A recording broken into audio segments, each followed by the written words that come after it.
சந்தன மணமும் வரும் காற்றினிலே சிவசங்கரி மைந்தனின் அழகினிலே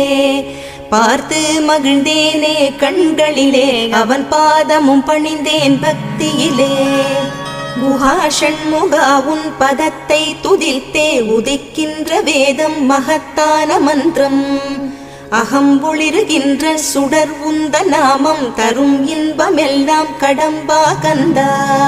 மனம் பாடுகின்ற துதிப்பாடல் எல்லாம் குறை ஒன்றும் இல்லாத உன் பாடலாகும் மனம் உருகி பாடி அடி போற்றினேனே அருள்வாய் அருள்வாய் துயர் தீர்க்க வருவாய் சிறகிரியில் சிரம் பணிவோர்க்கு துன்பம் ஒன்றும் இல்லையே பொறுத்தருள்வாய் பொறுத்தருள்வாய் சென்னிமலை ஆண்டவனே.